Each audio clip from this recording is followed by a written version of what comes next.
Nation. What's up, what's up, what's up, YouTube? This King Geo in the house. He's your host with the most, you know what I'm saying?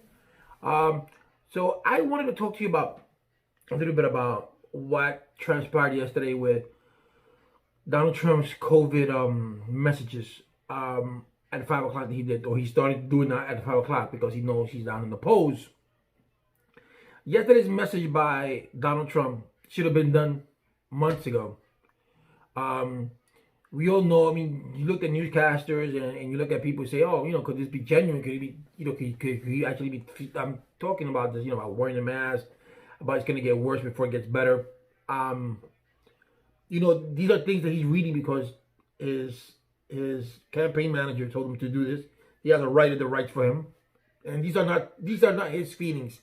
For him, he will tell you not wear a mask. For him, he will tell you this is just a hoax. For him, he will tell you all these things. But the one thing that comes out of that message from yesterday was that he does have followers that will listen to him. And that's what he should have done a long time ago. He should have implemented mask wearing from a long time. People saying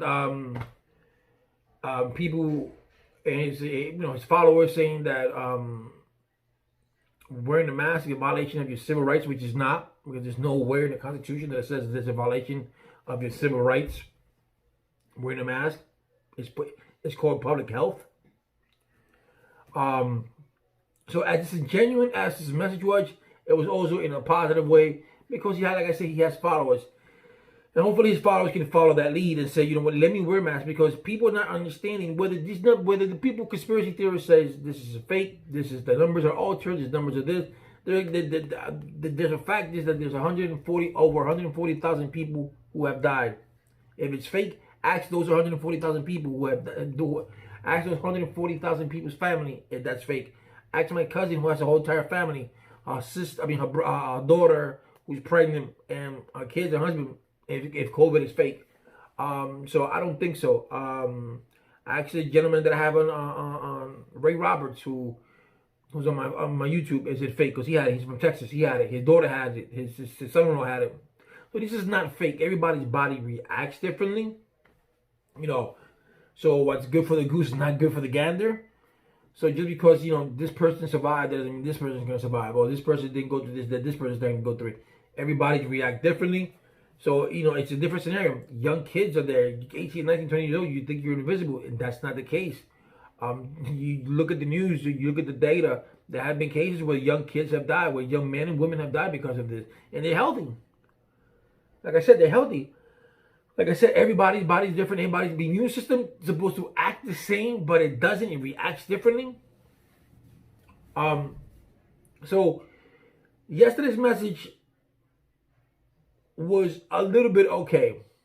I know those weren't his words, but his campaign at least started to notice. And they're doing this for political reasons, because he's down on the polls. If he wasn't down on the polls, if he would have been up, this would have never happened. They would have never made that speech. But take it with a grain of salt. Take it for what it is. Hopefully his listeners will follow. Wear a mask. Because guys, when he sits down, the president sits down and he says that we are doing more tests. You can do as many tests as you want to. It doesn't make a difference. It doesn't make a difference. It doesn't matter anyway. I mean, tests are good, and tests has to be done, and contact tracing has to be done. That's how you effectively beat this. But also you have to social distance, wear masks, and for him to say that we have the lowest mortality rate, that's a lie. That we're faring no better than this state, in this country, that's a lie. Because look at Italy, how high Italy was. Italy has gone down. How high South Korea has up, they went down. Philippines, Taiwan. Taiwan's a country that's next to China. They got 95 million people, right? Something like that. Or one of the countries have 95 million people right next to China. And their numbers are low. They're supposed to be next to China. The only thing that China was that China closed down that part of Wuhan and wherever it was, but it's not all over China, because China has 1 billion people. The whole entire China hasn't been affected. Just that part. And they closed that part down. Here is different. Here people are going out. You have conspiracy theorists. You have people saying, "Oh, wearing a mask is a violation of your rights. You're doing this. You're doing that." And that in itself, what it does is it confuses people, and people feed off of that. And if you have a big following, you have to be very careful. Me, I have a small following. Hopefully, it gets bigger. But I'm not going to be that irresponsible and say, you know what? Don't wear a mask. That's unconstitutional. Don't wear a mask because this is all a hoax. Don't wear a mask. No, I'm not doing that. I'm telling you, do wear a mask. Not just for yourself. It's to help others. There's other people. You don't know if you're asymptomatic. You don't know if you're this. You don't know if you have it. You pass it on. You don't even know. One person can affect three can affect more, and the cycle continues. We're not supposed to be at the stage we are now. We're not supposed to be like this. Okay? We're not supposed to be deciding whether we send our kids to school or not. We're not supposed to be deciding whether we should close the country or not. We should have passed that phase a long time ago. But no, we're still, because of people's mindset, that we are where we are today. Because of the leadership that we have today. It begins from President Trump to all those people, whether you're Republican or Democrat, and you're saying to your state, don't mask up, or whatever the case may be. When you have a governor, as in Atlanta, Georgia, suing the mayor of Atlanta, okay, suing the mayor of Atlanta because he said that he went over his head with the order. Come on, that's not going over your head. She's doing what she's doing for her constituents, for her people. The same thing that you should be doing for yours. Yes, the economy must move. Yes, things must flow. But we have to be prudent about this. We just can't just go all quietly, go all like that, because how can you tell me that you want to send my kids to school, but yet you let prisoners out? Are the prisoners' health more important than my child or than your child? Is that possible? Is that actually possible? That someone who's been convicted of a crime, whatever a crime is, I don't care what it is, that person should go outside and be freed, but your son and your daughter, it's okay for them to go to school and be exposed to a virus, and then they come home and they become asymptomatic and pass it on to you, and then you go to work and you pass it on to your co-workers. Does that make any sense? Or your son or your daughter gets it, and that person and your child gets real sick and dies? Really? But yet you let prisoners out. That doesn't make any sense. But to it all, we have to come together. If you want this virus to stop, if you want to go back to a norm, which I don't think will ever be a norm, but if you ever want to go back to somewhat of a norm, we all have to chip in. I wear my mask. And not just for me. I have a family that I have to take care of. I have a wife. I have a kid. I have to take care of them. I have to work. So if I go out there and say, "Wow, that's not gonna happen to me," I'm thinking wrong. What if I have it and I don't know, and I pass it on to somebody else? Oh, I get it. I don't want to wear a mask, and then I pass it on to my kids. I don't know how they're gonna react. I have an asthmatic son. My wife has underlying conditions. I can't risk it just because I feel that my civil rights are being violated, or that this is a hoax. This whole Democrat, and then you have these guys on TikTok, and you have all these girls and guys saying how is it that the government does that only Democratic states these things are happening. No, it's happening all over the country. Democrat state, Republican state, and I hate it when they do this. I hate it when they do this blame game. Or Democratic state, this is happening. This guy actually sent the military to Portland. Why are you sending the military to Portland when the military is not supposed to be there? Now you're sending the military to Chicago and to Alabama. Why? There's no need for you to be sending the military there. You're sending the country a bad message by doing that. That's what you're doing. But it's just ridiculous the way that Donald Trump and his team has handled it. The way the Republicans are handling it. He praised DeSantis, the governor of Florida. He praised that he's doing a good job. Really? DeSantis is doing a great job in Florida. 2 months ago, he was, we're not in New York, we're better than New York, and blah, blah, blah, blah. He lifted it and everything just went to shit. Because he wanted to get the economy up. He didn't sit down and say to people, okay, what's the best way that we can get this economy up?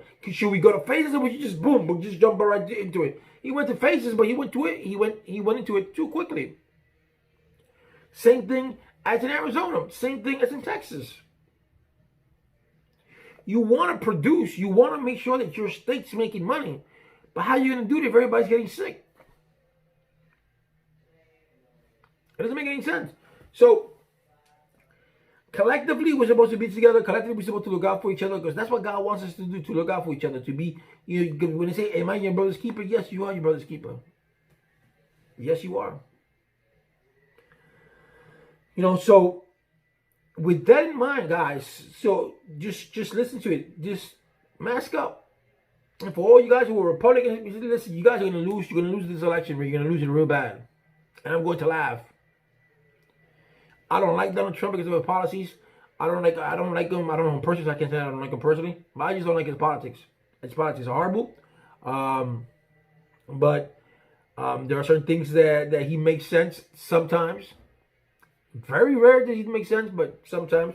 Like the day that he said that he made the cognitive test, and that was, I saw the test myself. Like, oh really? One of the hardest questions was count backwards from 100 to 0 by 7. When Chris Wallace asked him that, he said 93. So like that, but he just kept down. Well, he diverted the question and he went somewhere else. The same way when they asked him, Chris Tucker asked him, I wasn't Chris Tucker, but I know it's in Fox, they asked him what's expected of him if he got reelected. And he diverted that question too. He went to another, he just started, you're playing baseball, he starts playing football. So, in the scheme of things, we should be prepared. Whatever the president says, he's just a man. Look at the science. Look at people that you talk to your doctor, and your doctor will tell you. Later on, I will tell you my personal opinion about vaccines. I mean, I get inoculated, so I cannot say. But certain vaccines, like this one that's coming up with the coronavirus, that's something that well, I'll tell you my decision. I already know my decision, but I'll do that on another video.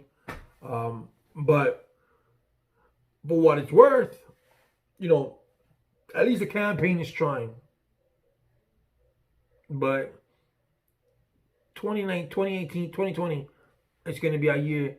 2020 is we have to change hands to the Democratic Party. I wish it wasn't Joe Biden. But it is what it is. We got to take back over the country. For all you people out there who keep saying Trump is better than Barack Obama, he's better jobs, listen, get your story straight. Search before you open your mouth. Do all that kind of stuff. Just don't go by the news. Go what the paper trail leads you to. All right.